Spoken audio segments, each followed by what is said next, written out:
Hello everyone, welcome to Adda 24/7 Regulatory Bodies and SO channel. I am Kinjal and today we are going to understand energy crisis. This is one of the most important topics when it comes to the essay writing part of RBI Grade B examination. चाहे आप किसी भी exam की बात कर लो, आपका जो descriptive writing portion है वहां पे एसे, आरसी, प्रेसी ये सारी चीजें आती है.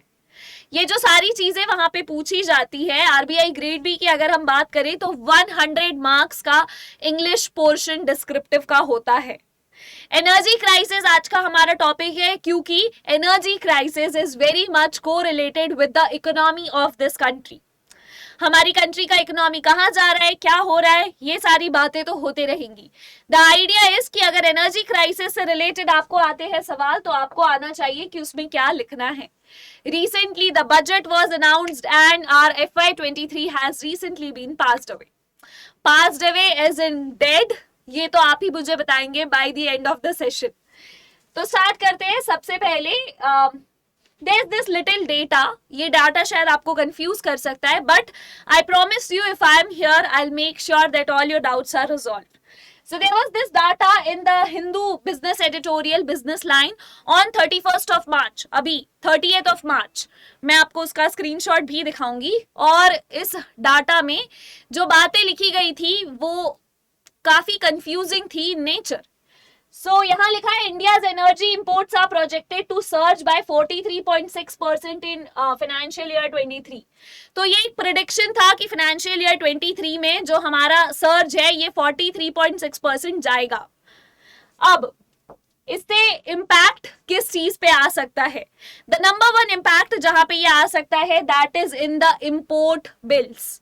हमारा जो इम्पोर्ट बिल है, हम बाकी के देशों से जो चीजें खरीदते हैं उसके लिए जो पैसे हम पे करते हैं उसे हम कहते हैं द इम्पोर्ट बिल, और उस पे ये इफेक्ट हो सकता है. ये है द हिंदू का बिजनेस लाइन और वहां पे energy imports must be slashed. This was the article as you can see March 30, 2023. So the idea is कि बेसिकली ये देखिए, this is the entire chart. I am here with the entire data so that you can understand the end all of this topic.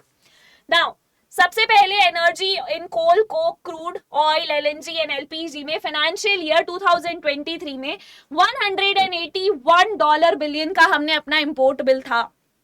23 में इसको project किया गया था $260 billion, मतलब लगभग 43.6% की ग्रोथ रेट. इसके अलावा जो रिमेनिंग इंपोर्ट्स है, अगर आप रिमेनिंग इंपोर्ट्स एनर्जी को छोड़ के जो हम बाकी सारी चीजें लेते हैं पूरी दुनिया से, वो है रिमेनिंग इंपोर्ट्स, और ये $432 बिलियन था 2022 में, और 23 में इसका प्रोजेक्शन था लगभग $450 बिलियन, विच इज 4.2% का ग्रोथ रेट. तो आप देख सकते हैं there is a vast difference. सोचो 2022 में $181 बिलियन और 2023 में प्रोजेक्शन $260 बिलियन, और ये 432 से 440. So the rate of growth as you can see is 43.6% here and here it is 4.2. So the idea was that this was the projection.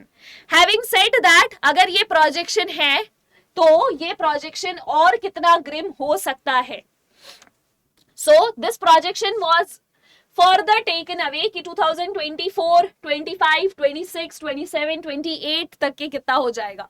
तो 2028 तक के हम $1,587 बिलियन रुपीस बिलियन खर्च करेंगे इस इंपोर्ट बिल में फॉर एनर्जी. और जो बाकी सारे हमारे यहाँ पे हैं जो रिमेनिंग इंपोर्ट्स हैं उन पे $552 बिलियन. तो देखो, बात ये है कि there is a problem related to energy crisis, और ये है कि हमारे इंपोर्ट बिल का सबसे बड़ा हिस्सा जो है ये एनर्जी लेके जाता है, specifically coal, coke, crude oil, LNG and LPG. तो यहाँ पे मैं आपको इसलिए ये टॉपिक समझा रही हूँ ताकि आप ये समझ सके that how to write an essay. आपके दिमाग में एक स्ट्रक्चर फॉर्म हो सके कि जब ये डिस्क्रिप्टिव राइटिंग में मुझसे क्वेश्चन पूछा जाएगा तो मैं क्या लिखूंगा. आगे बढ़ते हैं. there's always a few data that can help you to enhance your essay, but always remember, do not choke your essay and almost kill it by only using random specific datas to understand this. Now, energy imports including coal, coke and crude oil, LNG and LPG accounts for significant portion. India's merchandise import bill representing 36.6%.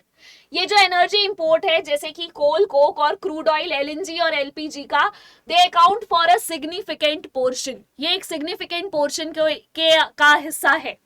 And what is the significant portion that they are talking about? That is India's merchandise and import bills, which represents 36.6%. Now this is the data that you can use to use it as a data. ये वाला जो data है, this will help you to build a foundation कि energy crisis को हम establish करेंगे. तो आपको अब अगर समझ में आ गया हो कि आपको स्टैब्लिशमेंट के लिए ये हिंदू एडिटोरियल का ये वाला एरिया देखना होगा, और फिर आपको जब डाटा यूज करना है अपनी बात को प्रूफ करने के लिए, तब आप ये वाला डाटा यूज करेंगे. आगे बढ़ते हैं. अगर हम ऐसे ही चलता रहा, जैसा प्रोजेक्शन है जो मैंने आपको दिखाया कि 2028 तक के लगभग $1,000 बिलियन, $1,500 बिलियन हम लगा रहे होंगे, बिलियन डॉलर. तो अगर ऐसा चलेगा, अगर ये टू बी कंटिन्यूड स्टेट में रहता है, so what can happen? What can happen is right what you can see behind me. That is, the energy import bill will exceed $1 trillion by December 2026 itself. देखो 2028 तो बहुत पास का time लगता है, but अगर ये 2026 में कहूंगी तो ये काफी हमें बहुत 2028 एक लॉन्ग प्रोजेक्शन लगता है, बट 2026 तो बिल्कुल पास का टाइम लग रहा है मुझे. 2023 चल रहा है, 2022 खत्म हो चुका है. बट याद रखिएगा 2023 के 6 महीने भी निकल चुके हैं, लगभग 6 महीने निकल चुके हैं. और क्या आप अपने सपनों के उतने करीब आए हैं या नहीं, ये अपने आप से जरूर पूछना आफ्टर दिस सेशन. ठीक है, तो एनर्जी इंपोर्ट बिल ये एक्सीड हो सकता है. और जो हमारे दूसरे मर्चेंडाइज है, ये उतना प्रोग्रेस, ये इसमें इतनी ज्यादा परसेंटेज में ग्रोथ नहीं है इंपोर्ट बिल में.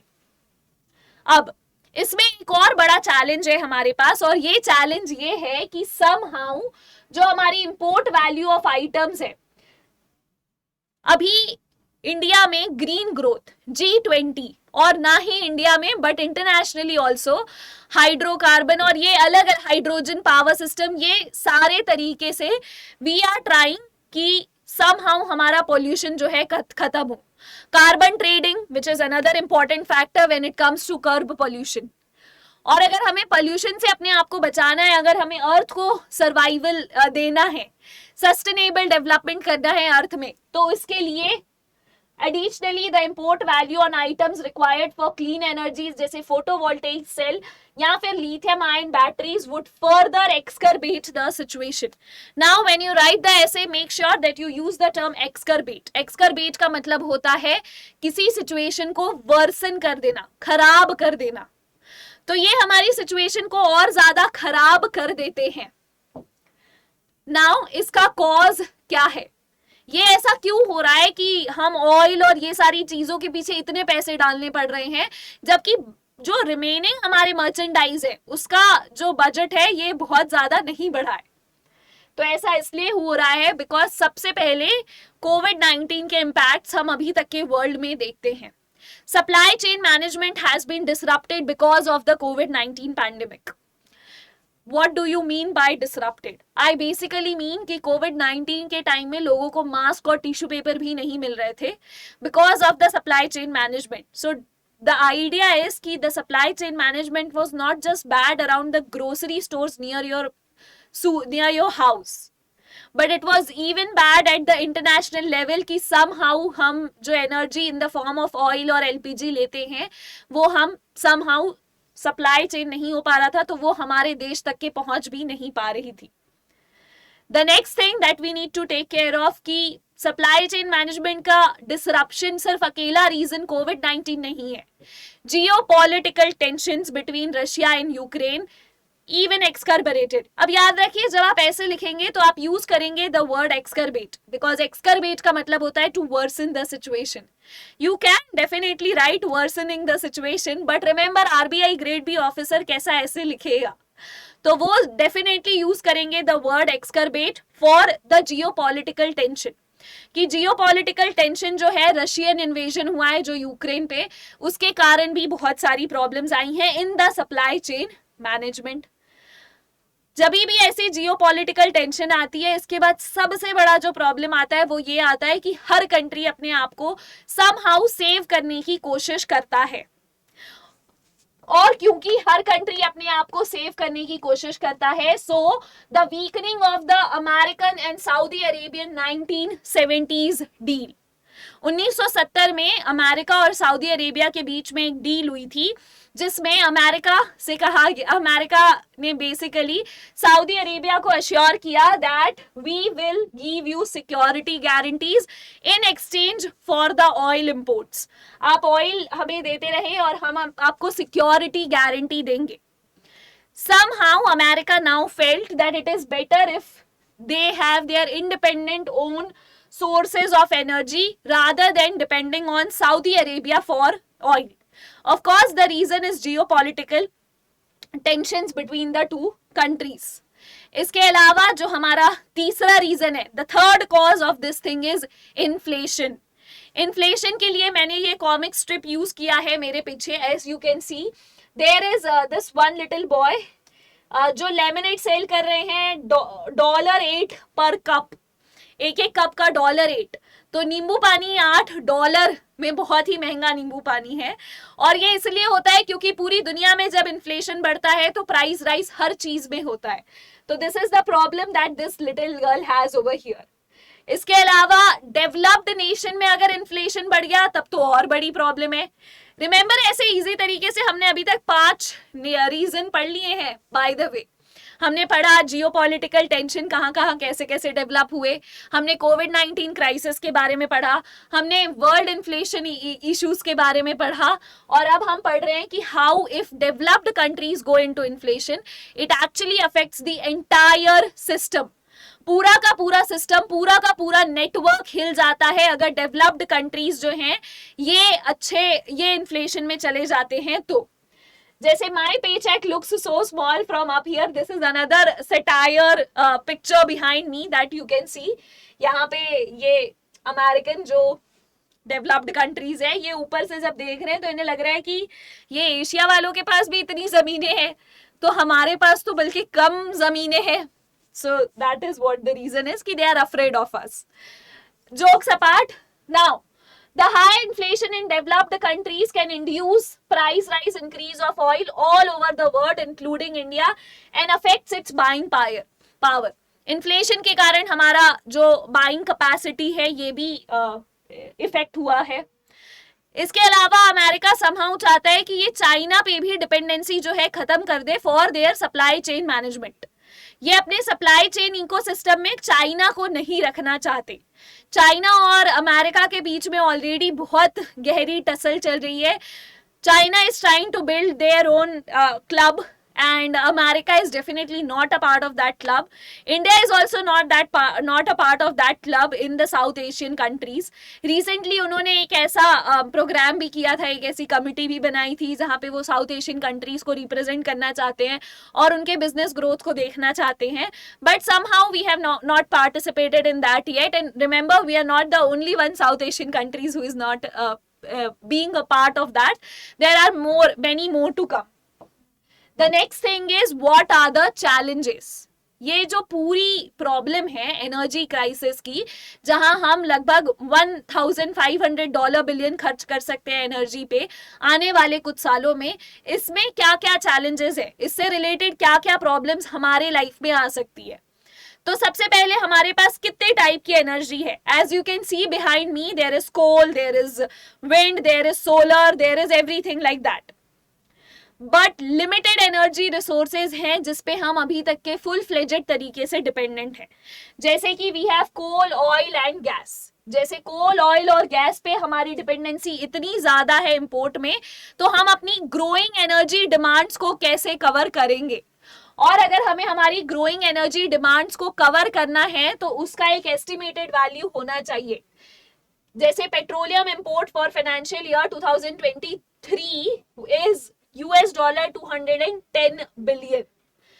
This includes crude oil with an import value of 163 billion, LNG and LPG of 17.6 billion and 14 billion respectively. Crude imports grew by 53% over the last fiscal year. This is another data. ये जो last line है जो आप use कर सकते हैं कि जो हमारा crude import है ये last fiscal year से 53% जो ज्यादा है बढ़ा है. Now, the country's coal reserve are of low quality. Basically जो हमारा कोल रिजर्व है, हमारे पास कोयला बहुत सारा है, हमारे पास पूरे माइनिंग स्टेट्स है, Chhattisgarh, Jharkhand, all these are clearly and completely mining states, but ये एफिशिएंट नहीं है अभी तक के. वहां पे ना ही उतने अच्छे इम्प्लीमेंटेशन है प्रोग्राम्स के, ना ही एडमिनिस्ट्रेशन उनके साथ है, और जो कोल रिजर्व्स हैं उनकी देखभाल भी अच्छे से नहीं हो पाती है, जिसके कारण coal reserves are not doing that good. But if they are not going that good, तो India is looking for alternative sources. India alternative sources को ढूंढ रहा है एनर्जी के, जैसे सोलर विंड या फिर हाइड्रो पावर. सोलर विंड या फिर हाइड्रो पावर, तो सोलर एनर्जी और हाइड्रो पावर, तो solar sun energy, hydro power, you know what it is. Poor energy infrastructure. India's energy infrastructure is inadequate to meet the growing demand for electricity. It suffers from frequent power cut and blackout which can last for hours or even days. देखो पाकिस्तान में तो ये होता है कि एक Chinese company को उन्होंने पैसे नहीं दिए और इसलिए उनके यहाँ पावर कट है. हमारे यहाँ जब पावर कट होता है तो वो इसलिए होता है बिकॉज हम इनएफिशिएंट है, हमारा जो एनर्जी इंफ्रास्ट्रक्चर है ये केपेबल नहीं है. और rapid addition of solar farms. हम क्या कर सकते हैं, हमने ये सोलर फार्म्स बनाए हैं, ये सोलर फार्म्स है, ये बहुत पॉपुलर कॉन्सेप्ट है अमेरिका में. ये हमने सोलर फार्म्स बनाए हैं और अगर इसमें हम और ऐड करते जाएं तो ये हमें एक तरीके से हेल्प कर सकता है. इनफैक्ट हमें एक और चीज जो हेल्प कर सकती है that is additional funds. Definitely India is a developing country for now, और हमारे पास जो फंड है इन्वेस्टमेंट के लिए ये बहुत ही इनएडिक्वेट है, कम फंड्स है हमारे पास, और हमारे पास लो पर कैपिटा इनकम है जिसके कारण हाई पॉवर्टी रेट्स है. तो सरकार हमेशा फोकस करेगी कि पॉवर्टी को कम करें, बट इन सब के बीच में लोगों के पास बेसिक इलेक्ट्रिसिटी भी नहीं जा सकती है. The next thing is their political and regulatory barriers. India's energy sector is heavily regulated and there are significant political barriers to energy sector reforms. जो हमारा political and regulatory barriers है, India का जो energy sector है ये बहुत ज़्यादा regulated है. बेसिकली हमें जब भी कोई भी काम करवाना है तो पूरा का पूरा एडमिनिस्ट्रेशन, चाहे वो पॉलिटिकल हो या कुछ भी हो, ये हमारे साथ हो, ये बहुत ज़रूरी है और वो एक बहुत बड़ा चैलेंज है. इसके अलावा क्लाइमेट चेंज है, जैसे कि ग्रीन हाउस गैसेस बढ़ रहे हैं, फ्लड्स एंड ड्रॉट्स बहुत ज़्यादा बढ़ रहे हैं, हीट वेव्स भी बहुत जल्दी एक इम्पॉर्टेंट टॉपिक बनने वाला है, as editorial has already hinted us. तो इन सब में हमारा वे फॉरवर्ड क्या हो सकता है, हम ऐसा क्या कर सकते हैं जिससे हमारी ये प्रॉब्लम्स सॉल्व हो सके. आप जब एक अच्छा ऐसे लिखते हैं तो एक अच्छा ऐसे हमेशा द वे फॉरवर्ड से ही एंड होता है. Conclusion is a very important part of essay writing. Now what should be the way forward? The way forward is that you invest in domestic exploration and production. हमें basically अपने आप के hydrocarbon reserves बनाने पड़ेंगे घर से ही. हमें हमारे इंडिया से हमें घर से ही प्रोड्यूस अगर हम करते हैं एनर्जी के ऑल्टरनेटिव्स या एनर्जी इटसेल्फ तो हमारे लिए बेहतर होगा. The next thing is कि इंडिया में लगभग अभी 26 सेडिमेंट्री बेसिन्स हैं और ये 4-5 टाइप्स में डिवाइडेड है. जैसे कैटेगरी 1 जो है ये कमर्शियल है, कैटेगरी 2 है जो हाइड्रोकार्बन का एक्यूमुलेशन है, कैटेगरी 3 जो है वो ऑयल बियरिंग कैपेसिटी और जियोलॉजिकल ऑयल बियरिंग का काम करते हैं, और कैटेगरी 4 जो है इट इज अनसर्टेन बट ये बेसिकली अभी डिवाइडेड है हियर एंड देयर.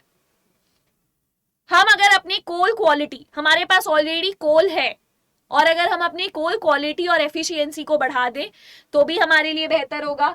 इसके अलावा अगर हम रिन्यूएबल एनर्जी को बहुत ज्यादा पुश दे, जैसे सोलर, विंड और हाइड्रो पावर को, even the government should encourage the development of renewable energy projects. Government जो है रिन्यूएबल एनर्जी प्रोजेक्ट्स को और ज्यादा डेवलप करे।